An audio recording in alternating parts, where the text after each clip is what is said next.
Hey, what's good? I'm Sadia, and in this video I'll be unboxing and doing a full set walkthrough of the 11th gen Kindle. As the cover photo indicates here, it's got a black and white screen, so no colour, and it has 16 gig of storage, which is plenty. The back clearly states that this is the 11th gen model, it's the 2024 release, and confirms that it has a 6-inch glare-free display. It's quite vague where it says weeks of battery life, but obviously that'll depend on your use, and it has a USB-C port. I'll just add that I purchased this in January 2025. Anyway, let's get this box open. Here's the Kindle, a startup guide, and some regulatory information or something, which I don't care about, so let's just stash that away. Next up, we have the USB-C cable, which will of course be used to charge the Kindle. And that's a wrap on the unboxing. And here's the Kindle, in Matcha, which I think is a really nice colour.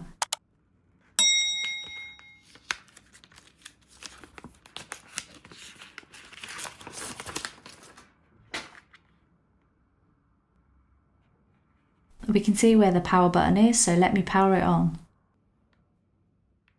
It comes with a USB-C cable, so obviously it has a USB-C charging port. Do I need to press it? Is it still loading? Yeah, it must be. Okay, there we go. So I'm going to select English for the language and hit next. Then selecting UK for region and then just wait for it to load up. So I bought this on my own Amazon account, so it's automatically configured that and the Wi-Fi as well. You can choose to switch accounts if you want. I'm gonna hit next.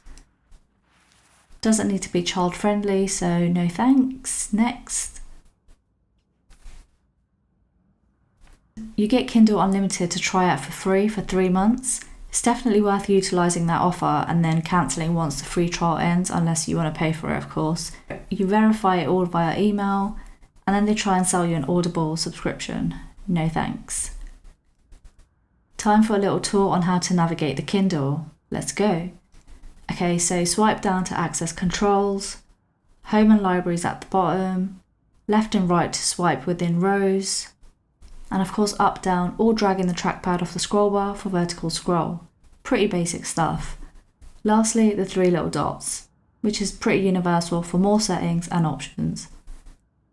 Cool, so on the home tab it has a bunch of book recommendations.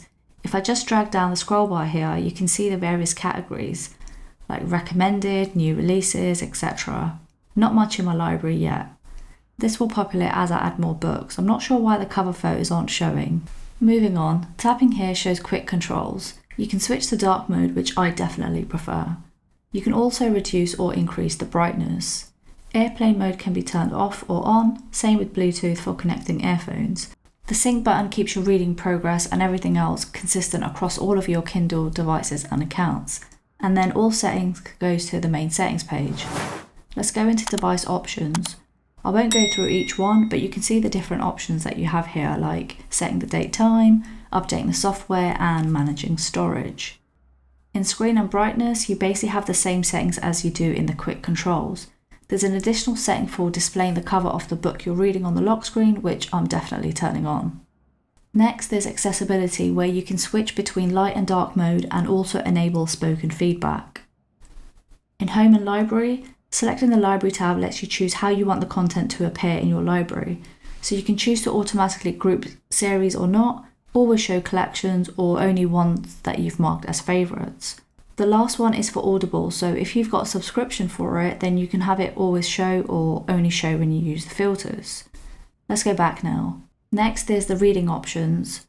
You can have page refresh on or off. I've chosen to keep it off. If you want it to remember any dictionary searches that you perform, then you can toggle that on here. And that's home and library. Next up, there's help, where you'll find a user guide and can check out the tutorial walkthrough to remind yourself on how to navigate the Kindle if you need to. I won't bother going through all of those.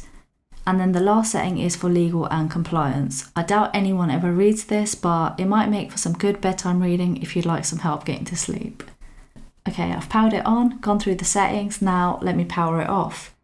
Just need to press and hold the power button for a few seconds and then this mini menu will appear. Selecting screen off does, well, just that, screen is off.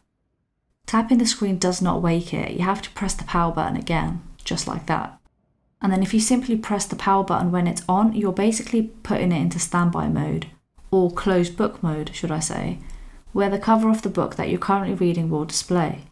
Obviously, I haven't started reading anything, at least not at this point in the footage that I captured, so it shows the default Kindle cover. And that's the unboxing and a full walkthrough of the Kindle 11th Gen in Matcha. I hope you found the video useful. Do give it a like if you did, as it really does help the channel, and do drop a comment if you've bought one since watching this video. As always, thank you for watching. Peace.